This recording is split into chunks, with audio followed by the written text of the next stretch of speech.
Olá, bem-vindos ao canal Investir Cada Vez Melhor. Hoje nós vamos dar continuidade à nossa aula de análise técnica no mercado de ações, tá? Sempre é bom lembrar que esse vídeo tem apenas o caráter educacional. Quem não viu o primeiro vídeo, eu recomendo fortemente que veja, tá? Mas aqui nos três primeiros slides eu vou mostrar um pouquinho do resumo da primeira aula, tá? Então a gente vai usar gráficos de barra ou candles, tá? A gente acaba usando como sinônimo, mas aqui está um candle, tá? Então aqui a gente tem o preço máximo, aqui a gente tem o preço mínimo, certo?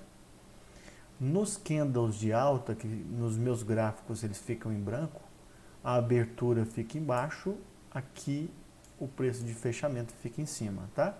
A distância entre a abertura e o fechamento a gente chama de corpo, e a amplitude do candle é a distância entre o preço máximo e o preço mínimo, ok? Além do corpo, a gente vai ter essas sombras que elas podem ser superiores ou inferiores.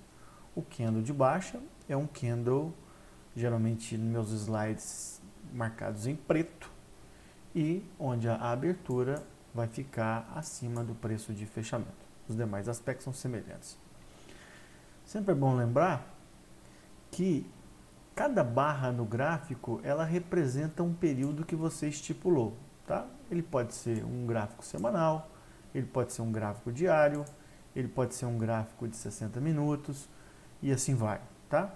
Como eu já tinha comentado, barra ou candle a gente usa praticamente como sinônimo. Aqui são os candles mais importantes, tá? Então são os candles de grande amplitude, esses dois primeiros, ele pode ser de baixa ou de alta, né? Esse candle aqui, que a gente chama de estrela cadente ou martelo invertido, tá? Que é um candle de forte conotação baixista, e aqui o martelo, né? Que é um candle de conotação altista. A gente vai ainda nessa aula comentar muito sobre candles, tá? Relembrando da aula passada, né? A gente, para operar os candles, né? Comprar ou vender ativos baseado em candles, a gente tem que estar com o candle concluído ou próximo da sua conclusão, tá? Por exemplo, você está operando um gráfico de 15 minutos. Você vai operar aquele candle em formação somente nos segundos finais ou após ele ter concluído, tá? Outra coisa que a gente sempre tem que perguntar, né? Quem está no comando? São os compradores ou são os vendedores? Os ursos ou os touros, né? Terceira, uma coisa extremamente importante. A gente vai usar os candles juntamente com outros dados gráficos, né? Então a gente precisa saber se está em cima de um suporte, se está em cima de uma resistência, quais são as projeções de Fibonacci, as médias móveis, assim por diante, tá? Isso aqui é uma coisa extremamente importante, o quarto item, que é quanto maior a periodicidade de um gráfico, maior a confiabilidade dos dados. Por exemplo, um gráfico diário ele é muito mais confiável que um gráfico de 10 minutos, tá? Aqui tem um exemplo de vários candles, né? Lembrando, branco, candle de alta, preto, candle de baixa, tá? As setas vermelhas aqui estão mostrando candles de grande amplitude, tá? E as setas verdes, candles que a gente chama de dúvida. São candles, por exemplo, nesse aqui, ó. É um candle que tem um corpo pequeno, independente se foi de baixa ou alta, aqui foi de baixa, com uma sombra superior e uma sombra inferior. Isso aqui geralmente mostra dúvida, ok? Os candles de reversão, que a gente tinha mostrado há pouco, né, a estrela cadente e o martelo, então aqui foram bem representados. Perceba que nas setas laranjas a gente tem várias estrelas cadentes. E toda vez que aconteceu, o que aconteceu? Os preços caíram, tá? Ao contrário, aqui tem um martelo, quando após a sua formação, os preços subiram, tá? Bom, de uma maneira geral, a chance, terminou o mercado hoje, amanhã, vai subir ou vai cair? 50%. A verdade é essa, tá? Ninguém sabe o que vai acontecer amanhã. A nossa missão na análise técnica é tentar aumentar um pouco esse acerto, tá? Talvez para 60%. Mas nunca a gente vai ter certeza, sempre vai ser uma probabilidade, tá? Aqui, como a gente não tem certeza do caminho dos ativos, vamos supor, a gente comprou um ativo X e ele começa a caminhar a nosso favor, ou seja, a gente vai tendo lucro, tá? Então, o ideal é que você realize parcialmente seus lucros, tá? Você pega uma parcela, pode ser um terço, pode ser metade, realize esse lucro e depois o restante da posição você mantém para você oferir lucros ainda maiores, tá? Segundo o Oliver Velez, um dos maiores traders americanos, a gente não pode sair de uma posição vencedora para uma posição perdedora. Isso psicologicamente é muito ruim, tá? E uma coisa que eu aprendi há muito tempo atrás, há mais de 10 anos, é que na bolsa de valores a gente tem que pensar como você vai comer um peixe, tá? Ninguém quer comer a cabeça e ninguém quer comer o rabo, a gente quer comer o filé, certo? Então, na verdade, a gente vai, vamos supor, o ativo começou a ter uma tendência de alta, a gente não vai conseguir pegar no preço mínimo e nem vai conseguir no preço máximo. A gente tem que pegar aquele range médio, tá? O mais importante é que que nós tenhamos lucros constantes e duradouros. Isso é o mais importante para o investidor, tá? Então, eu usualmente nos meus trades, ou até mesmo nos investimentos de longo prazo, eu nunca faço, por exemplo, uma compra, eu quero investir 100 mil reais na Vale. Eu nunca faço isso de uma vez só. Eu compro um pouco agora, vejo mais para frente, mesmo que às vezes eu pague um pouquinho mais caro, não tem problema.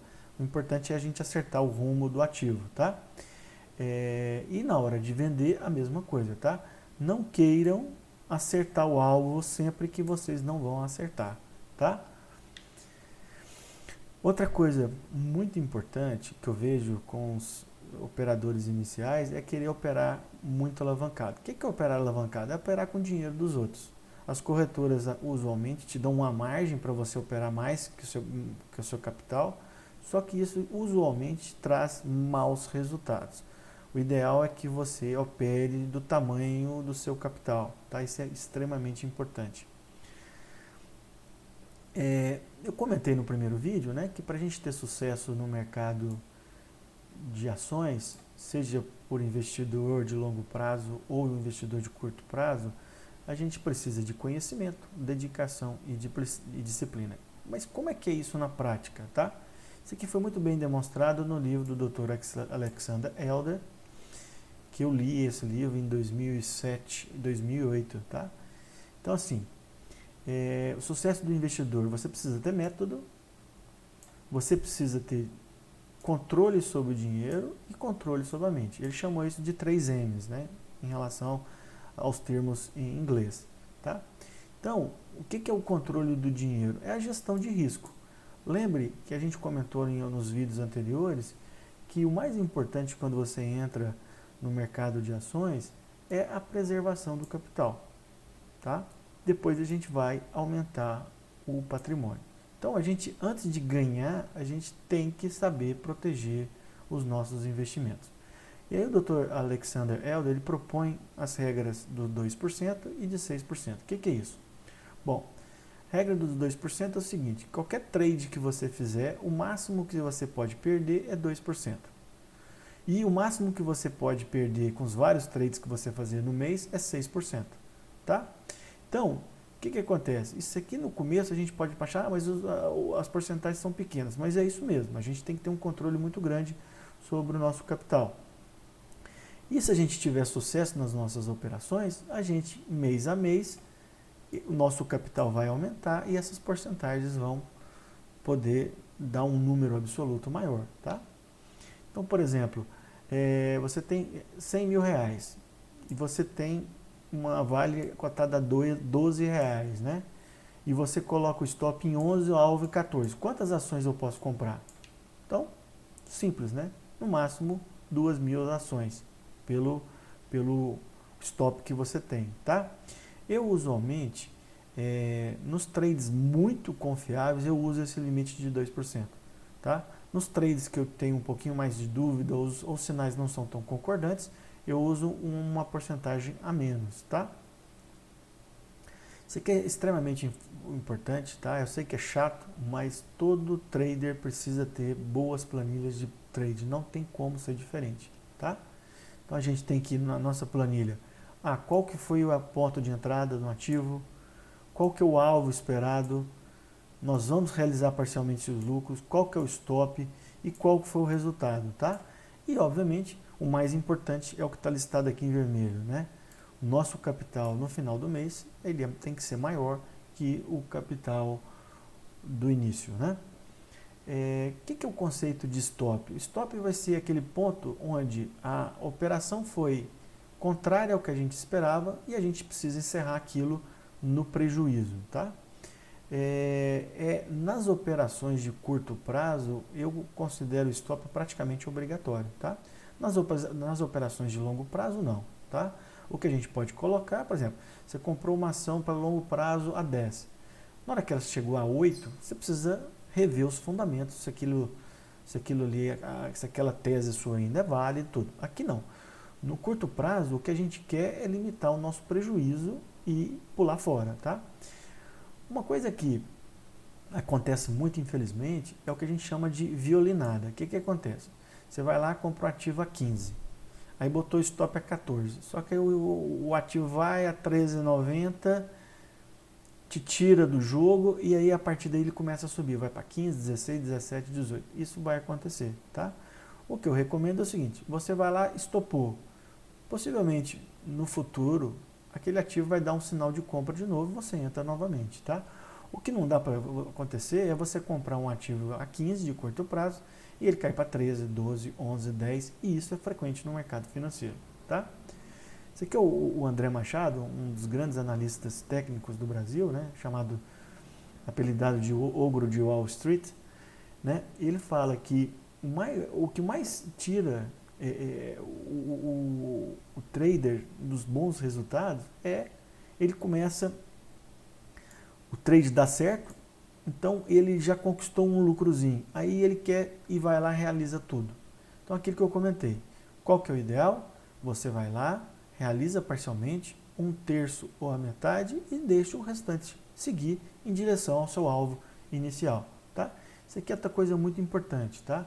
Uma vez tomada a decisão da sua estratégia, evite mudá-la com as pequenas oscilações que acontecem no dia a dia, tá? Isso é muito importante, tá? Aqui George Soros, um dos maiores investidores, né, de todos os tempos. A gente tem que controlar o medo, seja o medo de perder ou o medo de ganhar muito, tá? É ruim que na maior parte das vezes as pessoas não gostam de realizar prejuízo, mas isso vai acontecer na vida do trader, isso vai acontecer no seu dia a dia, tá?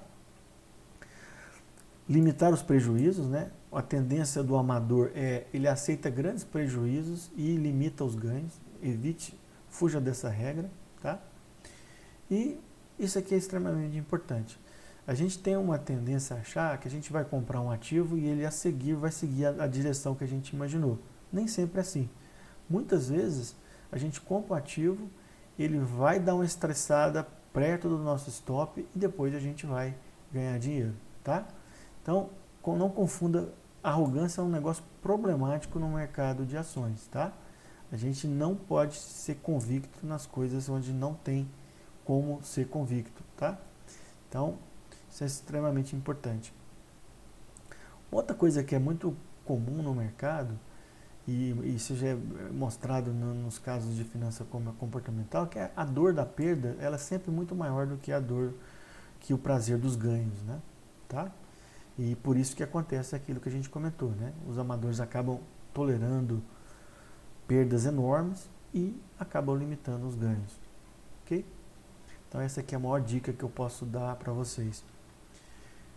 Tem esse livro do Daniel Kahneman, né, que ele fala muito sobre as finanças comportamentais. Bom, passemos agora então à análise técnica propriamente dita. Eu uso, o software de análise técnica que eu uso é o Profit Chart, tá, da empresa Nelogica. Para você operar no curto prazo, você precisa ter uma ótima conexão de internet, especialmente se você for fazer day trade. E aquilo que eu já falei, né, a curva de aprendizado é longa. Tá? Não queira fazer um cursinho de final de semana e depois, já na segunda-feira, operar e principalmente operar em grandes volumes. Tá? o mercado, ele sempre sobe em zigue-zague ou cai em zigue-zague. Isso é uma coisa muito importante, tá? E nas operações de curto prazo, o que a gente busca é tentar seguir esse zigue-zague natural do mercado, tá? Para você operar no curto prazo, isso aqui é extremamente relevante, tá? A gente precisa ter volatilidade, ou seja, o ativo precisa ter uma boa movimentação, tá? E ele precisa ter liquidez. Então, essas duas condições são imprescindíveis para operar ativos no curto prazo.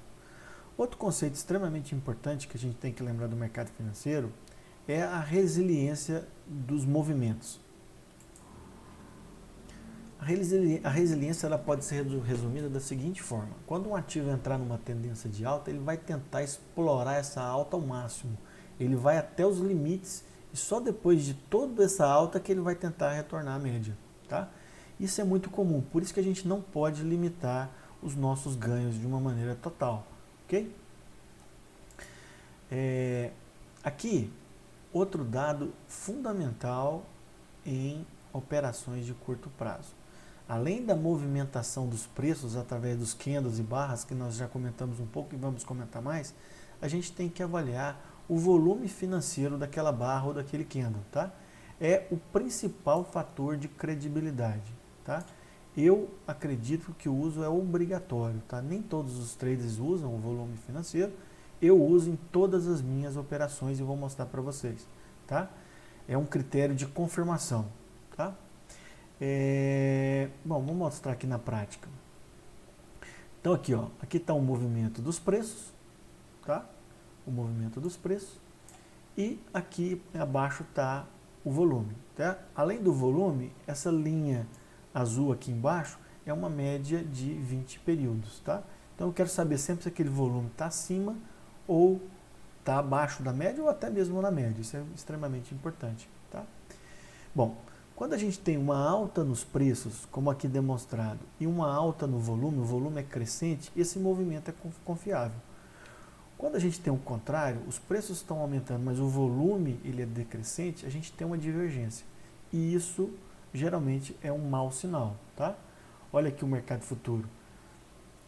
Ele foi subindo, foi subindo, foi subindo, foi subindo, porém o volume foi caindo. O que aconteceu? Ele subiu, chegou aqui, a gente vai estudar.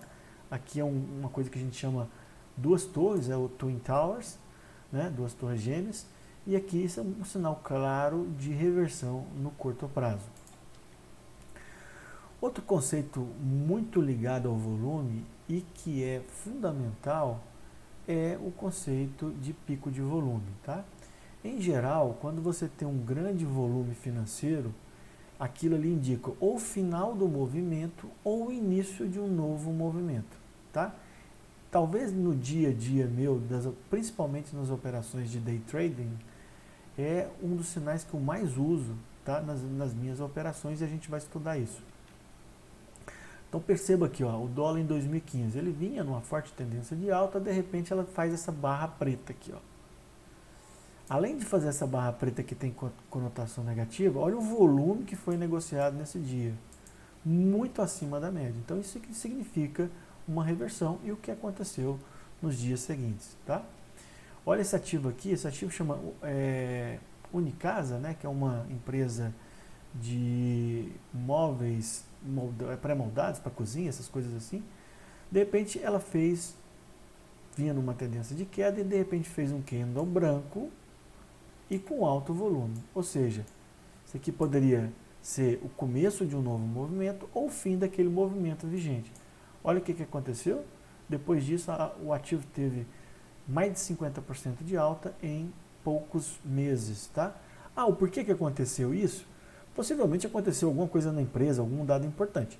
O mais interessante é que aqui a gente está investindo através da análise técnica. Não interessa por que aumentou.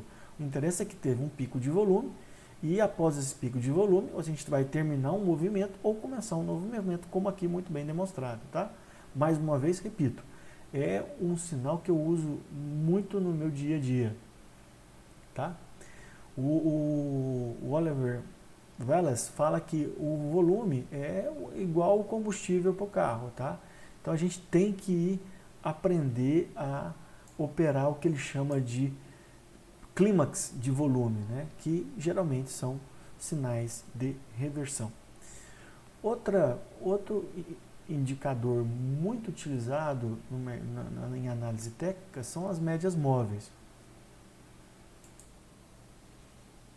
Interessante, né, que agora com o Covid as médias móveis foram muito divulgadas, né, nos meios de imprensa para divulgar o número de casos e o número de mortes, né.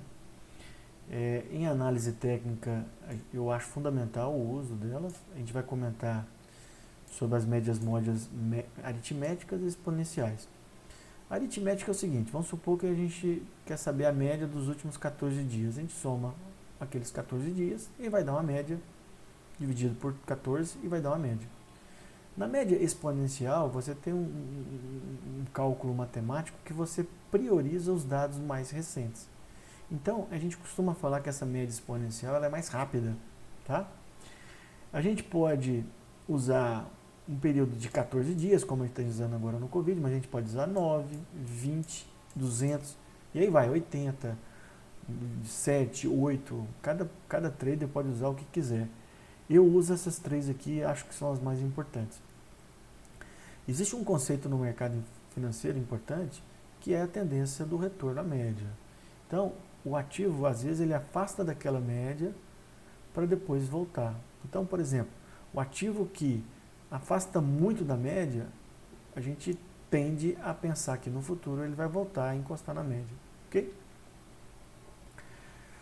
Antigamente eu usava a média de 21 períodos, hoje eu uso a média de 20, pouca diferença, tá? Eu uso a média de 20 aritmética, tá? Então aqui só para aquilo que eu mostrei para vocês, olha, eu coloquei um comparativo da média exponencial e da média aritmética.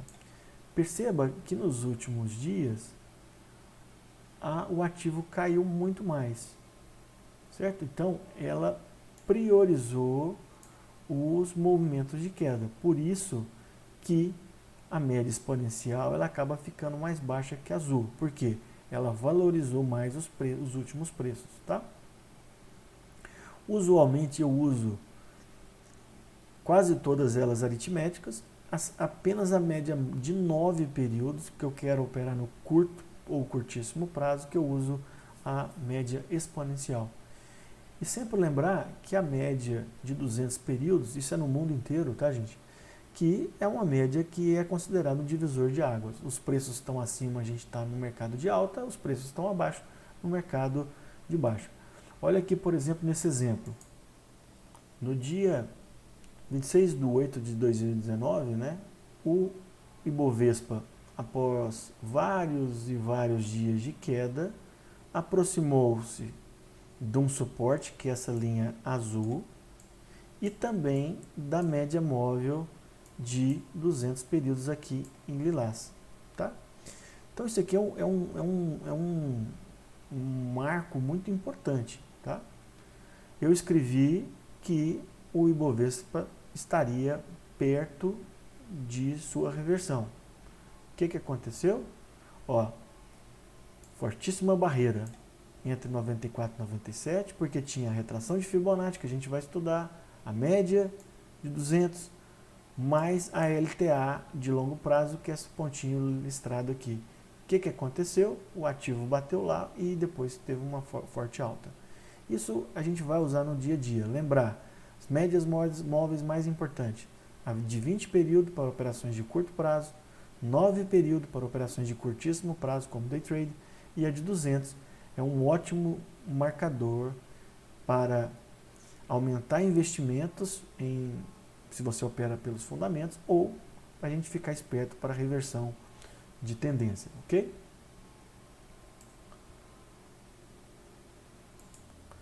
Bom, já temos quase 25 minutos dessa segunda parte, então vamos terminar por aqui, tá? Se você gostou, compartilhe, inscreva-se no canal, tá? E a gente em breve publica a terceira parte da aula. Eu acredito que a gente vai ter umas 5 ou 6 partes dessa aula de análise técnica, tá? Muito obrigado, até logo.